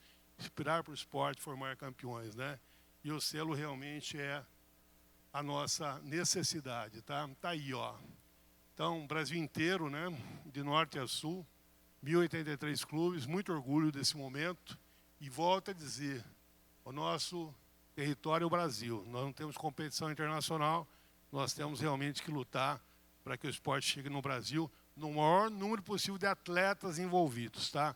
Por isso que as diretrizes que nós vamos discutir amanhã com as confederações e liga tem essa lógica de buscar os esportes de cultura clubística, né? Ou seja, se é olímpico ou não, por isso que eu digo, a partir de Paris, a partir do ciclo novo de Los Angeles, a meritocracia serão buscadas nos esportes olímpicos pelos resultados, logicamente,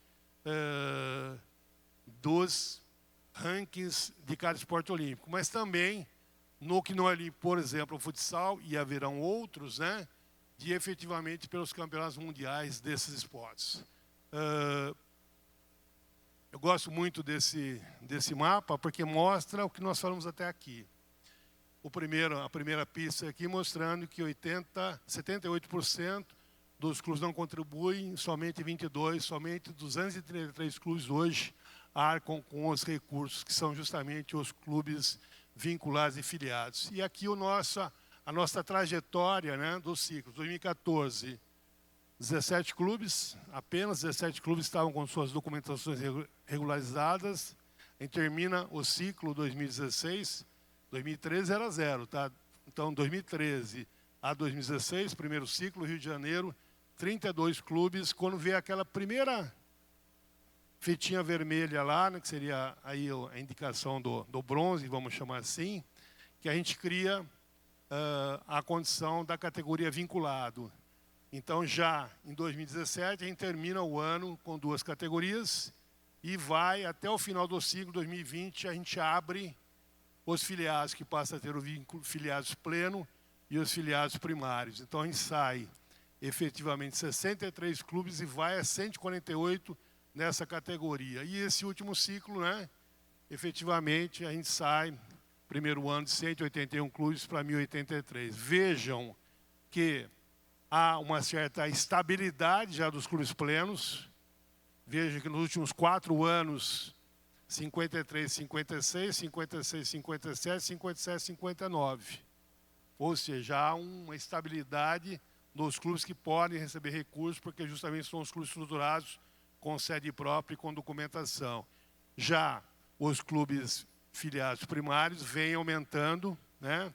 E, logicamente, como eles entram na condição inicial de vinculado, sempre o vinculado com crescimento também. Então, crescimento em todas as categorias significa o quê? Escolha. Escolha de como utilizar e de que forma utilizar. Para isso, há 2 tópicos, né? Falamos muito da meritocracia, eu acho que isso já está muito vinculado com vocês, mas começa a ter agora regras de governança, né? Então, de novo, não tem senão. Se os clubes, o Dr. João Paulo vai falar, só vou dar uma palhinha, se os clubes não se organizarem e responder rapidamente às diligências, se não cumprirem as regras, eles poderão ser desclassificados e poderão ter os recursos cessados. A mesma coisa com relação aos CBIs, tá? Então, está aí, ó, eu não vou falar muito, que eu já estou, meu tempo já explodido, embora até às 18 horas, né? Eu falei que se sobrasse tempo, vocês subiriam aqui, né? Então, não deu 18 horas ainda, eu estou no tempo. Mas é isso aí, tá? Então, logicamente, a RD já estabeleceu isso, ó, ascensão por mérito ou descenso. Ou seja, não é porque um clube é filiado pleno, ele efetivamente vai ficar pleno a vida inteira. Se efetivamente ele não cumprir as regras do jogo, vai ter o descenso para primário, vai ter o descenso para vinculado. Já aconteceu, viu? Só para dizer para vocês que já aconteceu, tá? Não vão ficar aqui citando quem foi e quem não foi, mas já teve clube que teve descenso, tá? Por causa disso. Porque ousou efetivamente usar o recurso por um período muito curto, né? Mas ousou usar os recursos dentro da norma. Os recursos voltou para a conta do CBC e o clube foi rebaixado de categoria, tá? Então, muita atenção, porque a gente vai cobrar mais. A RD 23, que justamente vai falar de governança, né? Essa, e a questão, né, que o João Paulo vai falar muito claramente, que a fiscalização por intermédio das certidões serão anuais, né? Então, agora, no repasse, se não tiver certidões, já tem alguns clubes que estão correndo atrás, tem tempo ainda, porque até dezembro nós estabelecemos o prazo máximo, a data final de repasse do recurso é dezembro, né, para este ano. Se cair não conseguiu a certidão, ele pode buscar novamente no ano seguinte, a hora que ele regularizar. Mas os clubes que receberem os recursos e que não renovarem as certidões, não vai esperar vencer. Não vai esperar o CBC chamar atenção. Porque se virou o ano, não tiver todas as certidões atualizadas, a conta vai ser bloqueada e o clube vai ser proibido de usar os recursos até que regularize. E naquele tempo que ele fica sem a certidão, não volta para trás, principalmente o RH. Você não pode executar com recurso, pagar com recurso passado. Então, muita atenção aí, que a farra dos 4 anos acabou, tá? Eu digo farra no seguinte sentido, a tranquilidade, a farra não. A tranquilidade, porque isso foi uma recomendação foi uma orientação do TCU, tá? Então, efetivamente, a partir deste novos editais, teremos as certidões atualizadas anualmente, dependendo do dinheiro estar na conta. Sucesso do seminário, né? Essa evolução aí, né? Governança, capacitação, meritocracia e governança, né? Então, bem legal. A lei dos vestes, né? Estou terminando. Para dizer o seguinte, a luta continua, tá? Isso é realidade já. A gente conseguiu, o João de Carvalho nos deu um dos 5 presidentes, dos 6, né? O Paulo Lucial também nos deu a incumbência de fazer uma discussão para fazer o enfrentamento. E eu fui muito claro naquele momento, dizer o seguinte, o COB iniciou com recurso e teve os seus recursos ampliados quando a lei 13756. O CPB iniciou com recursos, teve o recursos triplicado em função, inclusive, do Estatuto das Pessoas com Deficiência. O CB10 e CBDU, mesmo recurso, e o CBCP, que entrou com uma ponta do recurso do CBC, que era justamente aqueles 15%, logicamente são as 3 entidades que menos recebiam. Então, eu não faria uma participação se não fosse uma discussão igualitária, em que o CBC ele não poderia perder recursos e a CBD, a CBDU e a CBCB teriam que receber mais recursos reduzidos da proporção do COB e CPB. Muita discussão, mas a gente teve aí uma ampliação significativa, principalmente para o CBCP, na proporção. É pouco dinheiro, né, João? Mas já é um novo alento. Nós estamos, logicamente, esperando a regulamentação. Se o dinheiro que vir for proporcional ao que eles estão gastando com comunicação, vai ser bom, né? Porque é brincadeira o que as bets estão patrocinando. É incrível você ligar a televisão e ver qualquer programa esportivo, o volume de investimento que eles estão fazendo, inclusive no futebol. Então, tem aí uma perspectiva de que, mesmo que venha a ter uma redução de loterias, a gente vai ter um ganho real. E estamos lutando, vamos continuar lutando. E está aí a lição de casa, né, João? Juntos somos mais fortes. Então, vamos para cima. Cabe ao quê? Cabe aí vocês agora entenderem que, mais uma vez, o FENACLUBES do CBC está lá atuando, juntamente agora com o CBCP, unidos, as três entidades, com o apoio do COB, do CBCP, do CBP, Comitê das Direitos Clubes, paralímpicos, mas eu acho que a força realmente vem da base, né? Nós estamos muito mais dispostos a travar essas brigas, temos mais determinação, creio eu, né? João de Carvalho, Paulo Maciel e eu, acho que temos feito um trabalho bastante importante, bastante significativo no Congresso Nacional. E está aí mais uma prova, né? Os vetos, né? Os vetos vieram. Quem acompanhou a Lei Geral do Esporte, ela vinha uma finalidade única de unir a Lei Pelé, a Bolsa Atleta, o Estatuto do Desporto e até a Lei de Ciência e Esporte. Humberto Panzeri sabe da nossa luta lá, quanto foi, quantas discussões, um PL que durou 8 anos, né? Passou pelo Congresso Nacional, vai, volta, vai para o Senado, volta para o Senado. Isso aí foi feito, inclusive, um pedido, né? Na época do presidente Renan Calheiros, presidente do Senado, que criou uma comissão de juristas. O Dr. João Paulo representou o CBC na ocasião. A gente conseguiu realmente fazer uma grande sessão. Veio a relatoria da senadora Leila Barros. A Leila abraçou a causa. O PL estava parado no Senado. Ela introduziu uma série de alterações que, durante esses 8 anos, tinham sido feitas pelas leis, mais alguns PLs que estavam sendo discutidos nas casas, tanto na Câmara como no Senado. Depois de muita luta, ele é aprovado ao Senado, vai à Câmara, a Câmara faz modificações. Quando faz modificações, tem que voltar para o Senado. Aí houve a mudança de governo, uma discussão entre o deputado Felipe Carreiras na Câmara e a senadora Lélia Barros, uma discussão que eu digo uma divergência de opinião, fez com que o deputado, na verdade foi o contrário, né? Foi aprovado na Câmara, foi para o Senado, mudou, voltou para a Câmara. O Felipe Carreiras acabou fazendo, desculpa, eu errei de novo, foi Senado, foi para a Câmara e voltou para o Senado.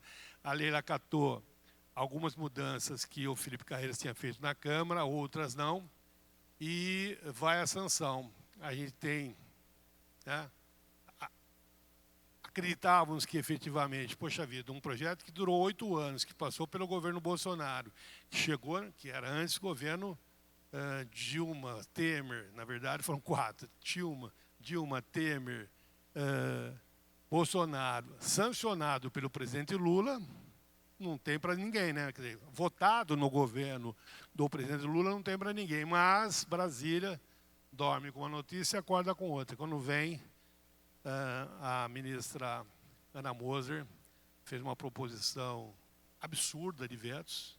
Lógico, outras áreas do governo também o fizeram, mas, infelizmente, no nosso caso, seriam 6 vetos. Nós, pela relação que a gente tinha e temos ainda lá com o Ministério do Esporte, a gente conseguimos informações, descobrimos 3 vetos, fomos para cima, se unimos, fomos para cima da ministra e a senadora Leila nos ajudou a derrubar de 3 vetos. Mas teve 3 vetos que realmente a própria senadora Leila, naquele momento, não concordava e o presidente vetou. Um deles que falava que 1/3 dos votos dos clubes teriam que ser de atletas, né? Então, imaginar, por exemplo, o Clube Grêmio Flamengo, 100 mil associados, tem que ter lá 33 mil atletas votando. Negócio irreal, né? Não teria nem atleta suficiente para votar, quanto mais integrar esses atletas no quadro social. Enfim, era uma loucura, mas felizmente aí, há 2 meses atrás, a gente conseguiu então, com o apoio da senadora Leila Barros, ela entendeu, nos ajudou também. Manuel foi fundamental nesse processo. Obrigado mais uma vez, Manuel. Salve para o Manuel, viu? Por favor. Fantástico, fantástico, fantástico. E conseguimos derrubar 2 vetos, mas tem um que é justamente a gente não abre mão, que é justamente da composição do Sistema Nacional do Desporto, que é a solução também discutida com a senadora Leila Barros. Ela fez o PL, em 30 dias o PL foi votado já na Comissão de Esporte, que era terminativo no Senado, foi para a Câmara dos Deputados. Vocês viram a foto ali do deputado Júlio Ribeiro, quem participou do Congresso no passado sabe que o doutor Júlio Bira estava junto aqui, que foi quem nos ajudou a resolver a questão do CBCP, que deverá ser o relator, com apoio incrível. E olha, volte a trabalhar, viu, doutora Rosinha, que essa é a responsabilidade sua, viu? Isso aí está na sua mão. Se Deus quiser, a gente vai ter lá uma votação, já tem lá uma proposição de alguns líderes em relação à urgência do projeto, e se Deus quiser, a gente ainda esse ano acredita que a gente vai ter resolvido o último veto, tá? Então, mais uma ação. E aí eu fecho dizendo o seguinte para vocês, uma mensagem definitiva, para que vocês façam uma reflexão. O que realmente nós... Opa, desculpa. Eu acho que as mudanças dos nossos regulamentos já fez com que dessem sinais claros, né, para os clubes em relação às opções. Hoje, os clubes que fazem a contribuição integral, eles têm direito a fazer 5 esportes, 3 coletivos e não 3 masculinos e 2 femininos, ou o contrário.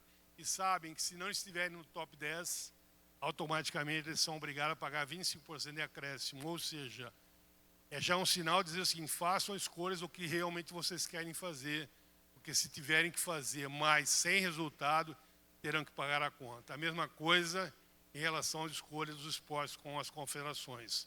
A gente realmente vai fazer as diretrizes do plano de trabalho do ano que vem e só vamos assinar os planos de trabalho com as confederações que atingiram os índices que nós entendemos mínimos para participação e a continuar a parceria, porque nós vamos fazer escolha dentro do mapa estratégico, universalizar. Nós vamos atuar nos esportes que têm um mínimo de clubes. Sem o mínimo de clubes, nós vamos continuar com a parceria, continuar debatendo com a confederação, encontrando caminhos para integrar no mínimo 10 clubes. Enquanto não tiver integração de 10 clubes ao CBC e não ao programa, nós efetivaremos, nós estaremos assinando com as confederações e ligas. Então, são escolhas que têm que ser feitas reflexões, cabem a vocês acreditarem ou não na parceria, né? O artigo 217 da Constituição impõe ao poder público como valor a ser necessariamente observado a proteção e incentivo às manifestações esportivas de criação nacional. Artigo 217, inciso 4º. Lembro, a propósito, que José Afonso da Silva bem esclarece que a expressão de criação nacional, incerta na Carta Magna, não significa necessariamente que seja de invenção brasileira, mas sim que seja de prática desportiva que já se tenha incorporado os hábitos e costumes nacionais, no nosso caso, nos clubes. Então, nós vamos buscar realmente os esportes que tenham o maior número possível de atletas beneficiados do segmento clubístico, e isso é o trecho da EDI 479 do ministro Ricardo. Então, ministro da Corte, hoje ministro da Justiça do país. Façam as suas reflexões. Muito obrigado pela paciência. E eu vou devolver aqui para o mestre Euler. Muito obrigado, Arialdo. Você nos conduziu para um resgate histórico. Enfim, me ajuda aqui, termina. Te devolvo, não, por favor. Volta lá. Aí, desculpa. Mas eu falei, né? É só a última. Não é só a última? É só a última. Tá aí, ó. É só uma frase, né? É na linha específica, é isso?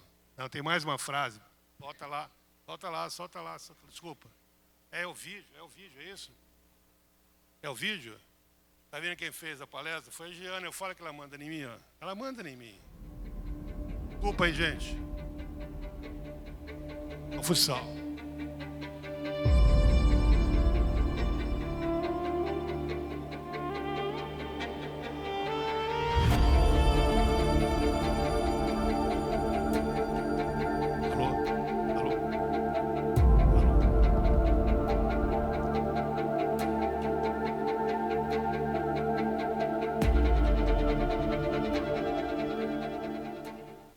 Só para dizer o seguinte, que nós tivemos não é um problema, nós tivemos uma colocação lá no Comitê Olímpico do Brasil, fomos, o presidente Paulo Vanderlei, estivemos lá propondo, inclusive, uma extensão do programa, né?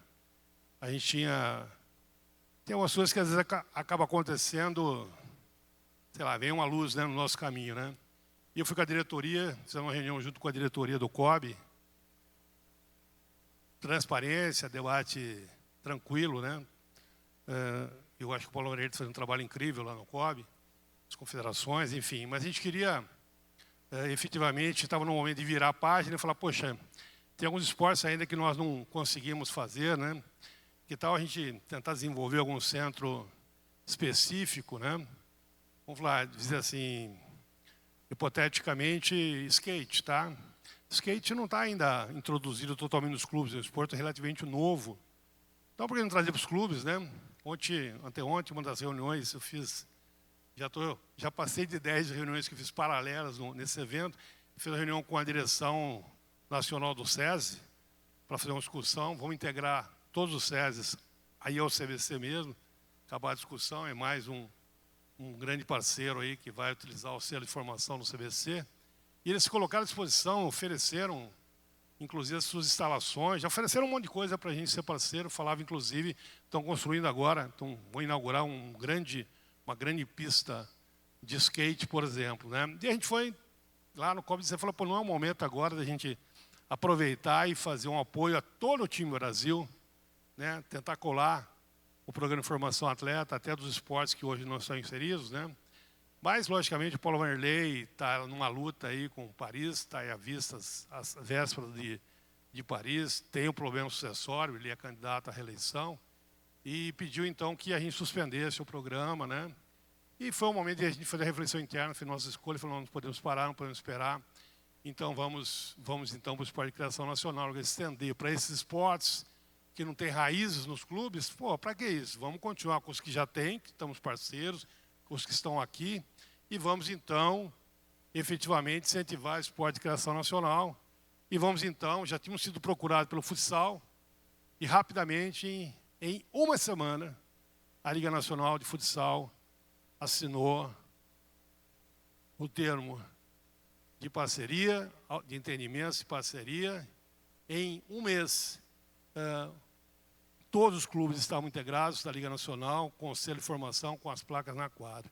Então, o que eu fico brigando muitas vezes com vocês aí de meses e anos, em um mês, está aqui conosco hoje também o presidente da Confederação Brasileira de Futsal. Vou ter um jantar com eles, com a diretoria da Confederação, e vamos também assinar, já assinamos o meu entendimento, vamos assinar um plano de trabalho também. Então, não preciso dizer para vocês o número de esportes, de clubes que tem futsal, e nós vamos assinar a base que vai atingir muitos clubes de vocês aí também, entendeu? Então é isso daí, é mais ou menos a questão de escolha, mesmo de reflexão. Nós queremos fazer e não vamos romper nenhum meu entendimento com as atuais confederações, mas vamos colocar alguns limites para poder realmente fazer o plano de trabalho. Enquanto não atingir o plano de trabalho, efetivamente a gente vai executar em outros esportes. Obrigado, gente. Desculpa aí. Maravilha. Fica aqui. Arialdo, obrigado por nos conduzir neste resgate histórico através dos 10 anos do programa de formação esportiva, programa de formação de atletas. E agora minha missão é te conduzir até o centro do palco para tirarmos uma foto.